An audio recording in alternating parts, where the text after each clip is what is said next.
We're joined in the media center by our current #1 qualifier and current point singular leader, Jerry Savoie, 6.844 at 195.93 miles per hour. Jerry, talk about the conditions today and talk about especially with that second run and going off the top end out there. You know, going back to the first run, we got a little aggressive on it. Thought the track was a little better, and it got away from us in the top of first and all the way through second. But bike's fast, you know. Second run, same thing. Didn't get as bad in second, but top of first gear kind of got away from us. And it's a tough track because both of the lanes are not the same. Well, the lanes are not the same.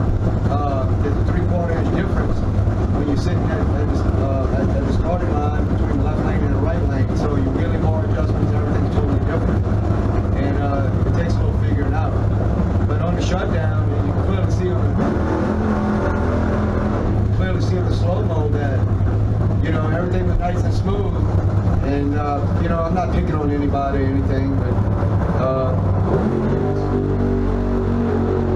it's so damn rough down there that, you know, if your bike is set up to not be really soft and you hit those bumps like that, it's going to get away from you. I couldn't hit the brakes because if I would have hit the brakes, it would spit me off. So I just rode it out, and, you know, I told my other end, I said, hell, man, I done got hit by a train, drove 300 feet, I done crashed a plane. If you think this shit scares me, you got another thing coming, this don't scare me. So it's all good. You really had no choice. You had to go down the left lane in that particular run. Is that correct? Well, yeah. I mean, right first pass, I was in the right lane. You alternate, so you get one pass, 2 passes in each lane. But you know, they had several of the riders that were really upset. Actually, more upset than I was. It was okay that they were struggling too. That the shutdown is really, really, really rough in the left lane. And you know, as a rider. You know, and here's the deal, what I told Tim, you're running for a championship, and you crashed the motorcycle, if you clearly see in the film, there was nothing I did wrong. Right. It was all due to the conditions of the track.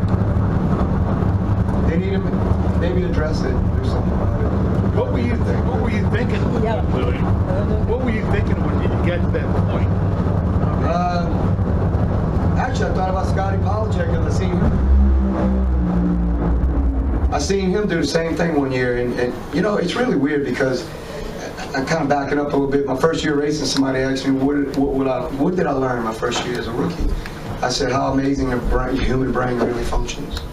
And, you know, the human mind is an amazing thing, and it's really quick. So, you got a lot of things going on. Bobby? You really got hit by a train? Sure did.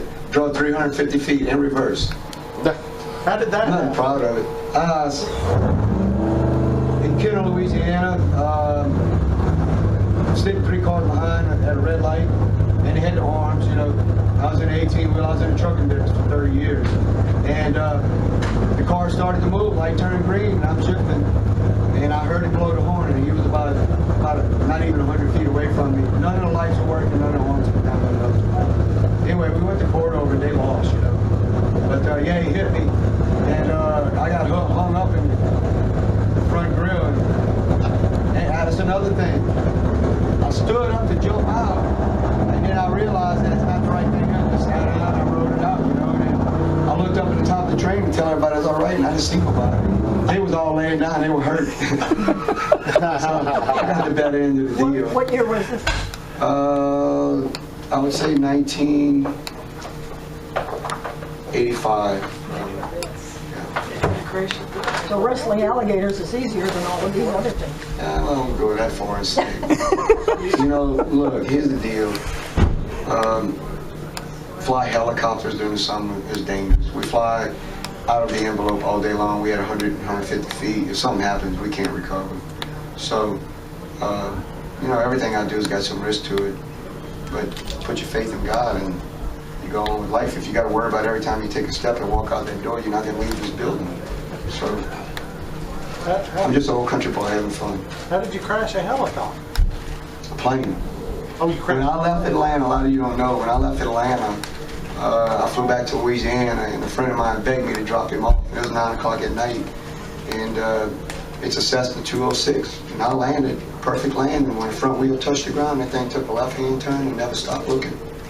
And I couldn't bring it back. And matter of fact, when they folded everything under, the right pedal's still to the floor. The nose wheel's to the left, laid over, because it got in the grass, run off the runway. But full investigation, FAA didn't suspend my license or anything. A friend of mine had the same exact plane and sent me a video that his son was filming. I got it right here in my pocket.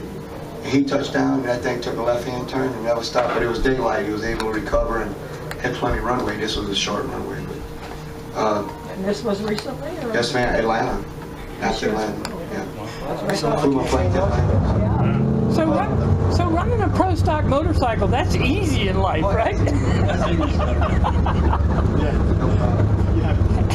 I Crashing a said, pro stock motorcycle. One last one, Steve. How much work is your team having to do overnight to get that bike ready again?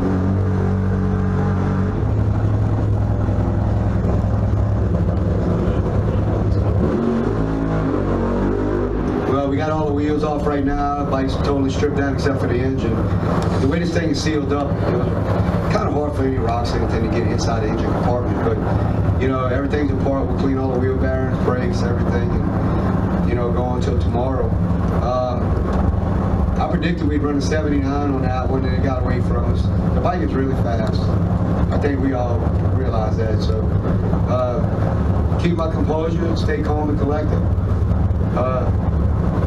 Don't think about racing and go think about deer hunting and fishing, and it'll make a better race on a Sunday. So we're just gonna do our thing. How far ahead you are this year from last year? Last year you had throat surgery, is that Yes, correct? ma'am. And then you were running for the 200-mile-an-hour record in Yes, ma'am. back row, so Yeah. you're doing a lot better this year. Yeah, last year I've learned a lot about racing. It's not just about riding. It's not about power. A lot of things. And I told Miss Ann Prophet in an interview she gave to me. I did a lot of study on nutrition this year because as a pro stock motorcycle rider, you basically have to starve yourself to death unless you're better. My normal body weight is 170. When I left the house, I weighed 147 pounds. Wow. This race. But I'm healthy.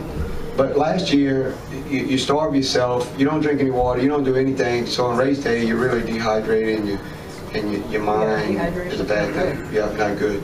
So I also learned about vision, how long it takes your vision to acclimate if you go from light to dark shield and whatnot. All this makes a difference. And I told Tim last year, and I told you guys this, we got down there, he was all upset, and I said, okay, give me a hug, man. Look around, everybody loves to be in our position. I said, here's the deal, we're not champions yet. We're gonna work harder, and if it comes our way, we can take advantage of it. So to be a world champion, these guys that I'm racing against, those guys are true champions. They are racers, they know every trick, they have a great team, and you can't take it away from them. Not because they built